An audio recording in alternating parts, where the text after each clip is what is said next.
Hello, friends and fellow book lovers.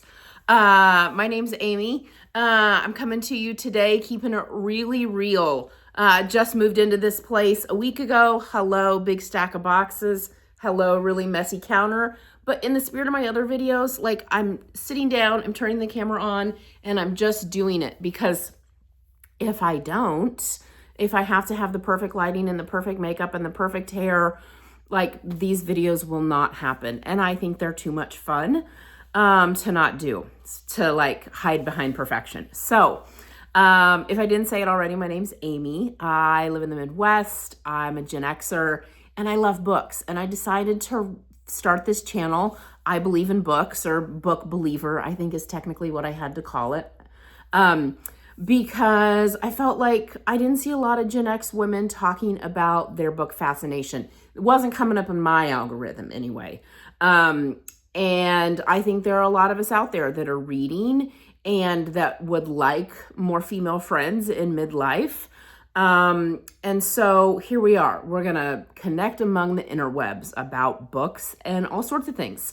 And so today I wanted to tell you a little bit about myself because I don't know about you, but when I watch people on YouTube, I'm like, I wonder if they're married. Where do they live? Like, do they have kids? What do they do for a living? Have they always been on YouTube? Like, what's their story? And so if you're nosy like me, because I know you are, I'm going to tell you a little bit about myself so that you can feel a little more connected to me when you watch videos and we can chat in the comments about all things old lady geeky.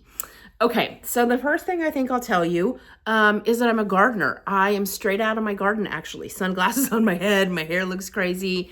As I mentioned, I just moved into this place and I have all sorts of pots, planters in the backyard that I was organizing. It rained a whole bucket load and a half here a few nights ago.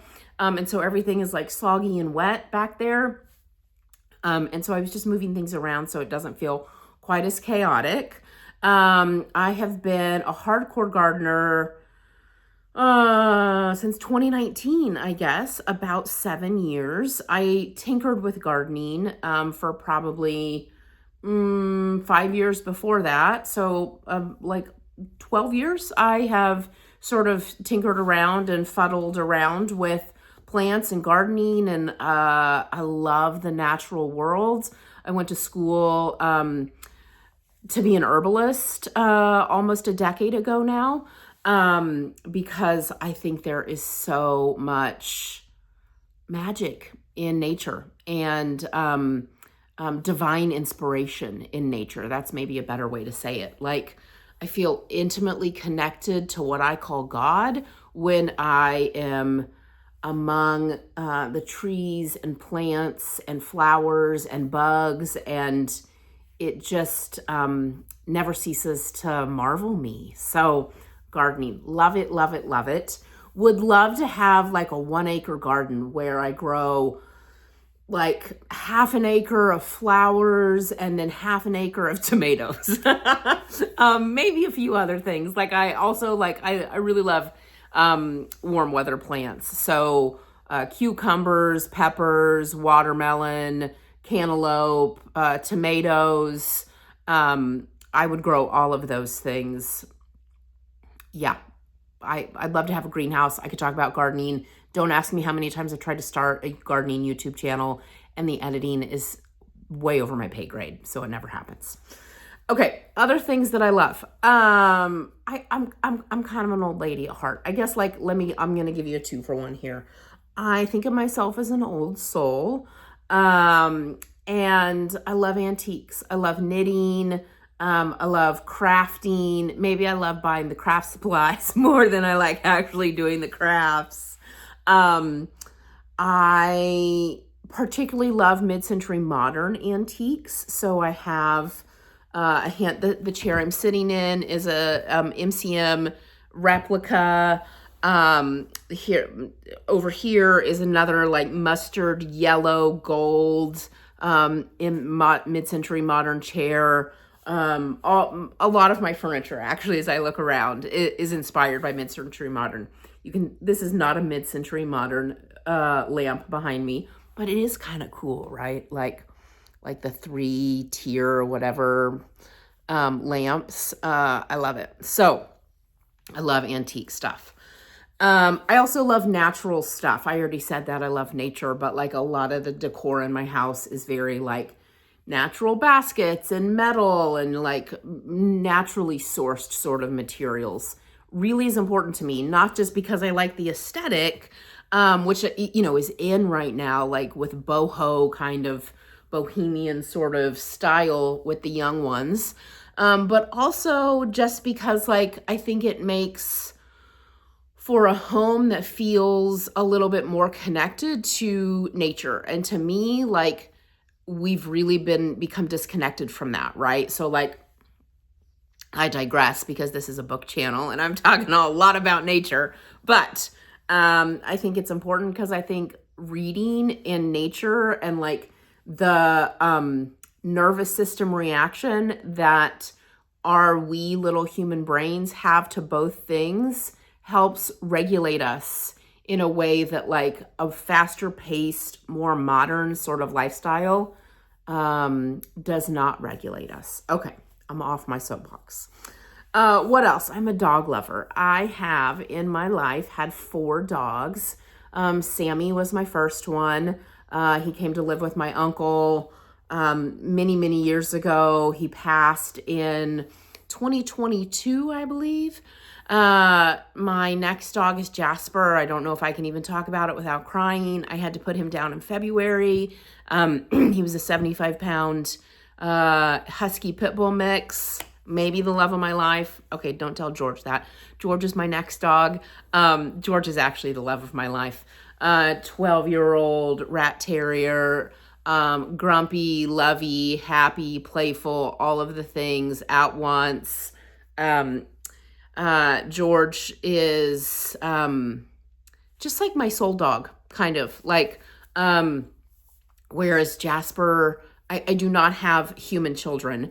So Jasper was really like my special needs child / dog, in that like he had high anxiety. I had to constantly watch him, in terms of like, was he opening the fridge to get food out and help himself? How many chocolate bars did Jasper eat before I learned that like Jasper can open certain kinds of handles on doors? He was always way smarter than I was. Like he took a liking to toilet paper rolls late in life. And so like I had to hide my toilet paper when I would leave and I would often forget. And like I would come home to a shredded toilet paper roll. He didn't care about the actual toilet paper. He wanted the cardboard inside. Anyway, I love dogs. I find, I worked in an animal shelter, about 15 years ago as a volunteer coordinator, and I really fell in love, with how amazingly attuned dogs are to humans, just how profound, it really is. Also, this is my 4th doggy, Charlie. Come here, Charlie, choo-choo. Oh, he's so sleepy. Oh, this is Charlie. Charlie's, we think 2 or 3 years old. I've had him just about a month. He's kind of a funny looking guy, right? But also so sweet. He's learning. He's learned actually quite quickly. So I'm proud of him for that. So Charlie Choo Choo, adopt, don't shop. What else do I want you to know? I grew up in Kansas. I currently live in Kansas. I left when I was about 24 years old. I moved to California, lived in the Bay Area for a decade. Miss it immensely. Don't miss the traffic one iota. Then moved to Colorado with a boyfriend. Did not love Colorado. Beautiful, but not my jam. And came back to Kansas, where I am pretty happy. I live in just moved to a small mid-sized town in the middle of the state, where I work at a hospital as a nurse. I went back to school 3-4 years ago now, in midlife, to become a nurse, something I'd always wanted to do. Didn't think it was possible because of all the prereqs. Turns out you can go to a community college after having a bachelor's degree and like you'll have all your prereqs done. And so I that was a complicated process that maybe we can talk about another time. But now I work as a nurse and I love it. And I'm so happy that I did it in midlife. If you're in your 40s and you think, ugh, I should have done that thing when I was 28. No, do it now. It's fine. Do it now. What else do I want to tell you? I am here to talk about books, right? Like that's the biggest part of this whole channel.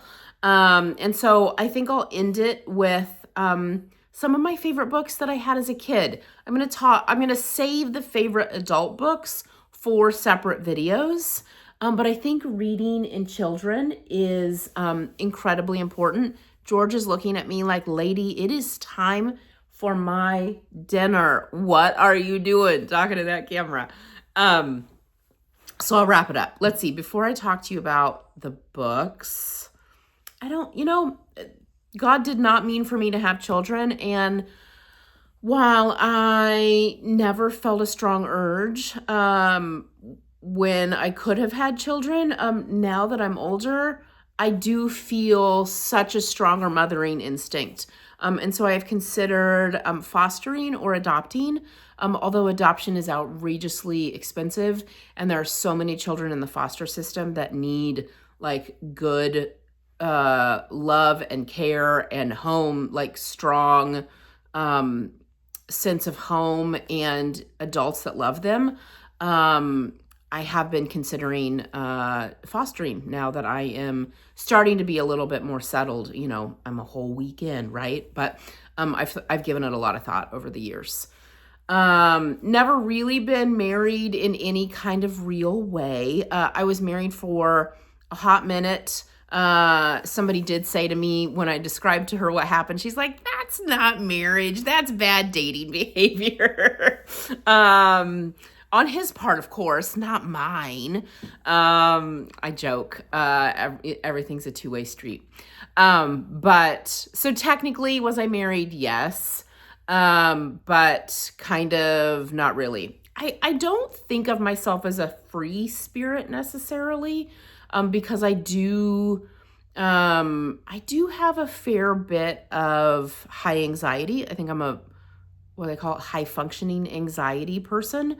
And if you met me, you would probably say like, wow, you just feel like so grounded in salt of the earth. Like I have that very sort of like mothering, loving, like solid kind of like, I'm going to handle things kind of energy. I'm an 8 on the Enneagram.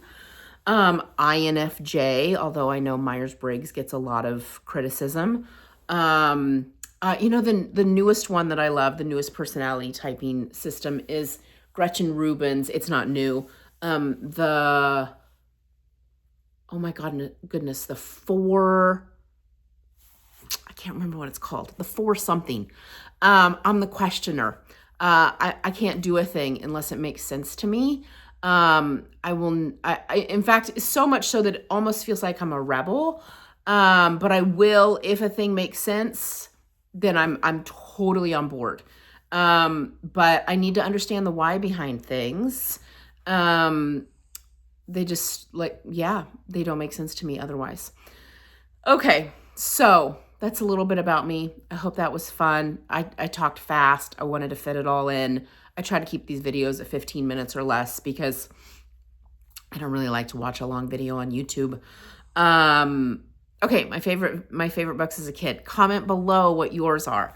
When I was really, really young, it was Paddington Bear, Amelia Bedelia. I can remember, I have a very clear memory of being in my upstairs bedroom for hours, laying on my bed. It was a warm, probably summer day, reading Amelia Bedelia. I loved him. I think because she got in trouble all the time. And I was a little bit of a wild spirit as a kid. Loved the Bernstein Bears also when I was very young. And then as a teenager, the Babysitter's Club.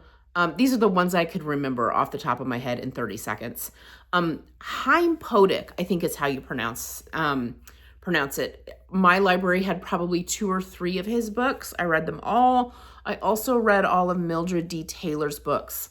Let the Circle Be Unbroken was probably my favorite. I grew up in the middle of Kansas, right? Whitey, white, white, white. So I really wanted to understand and know about other cultures. And so here I am reading about Jewish culture, reading about African American culture. Um, I loved it. I loved learning through books and getting lost in other worlds, which is why I believe in books, right? Like, there we are, full circle, name of the channel. So thanks for watching. I hope you'll subscribe and hang out with me. If you're a Gen Xer, if you're a millennial, if you're a whatever, we're here to have fun and talk about books and gardening because we all love tomatoes, right?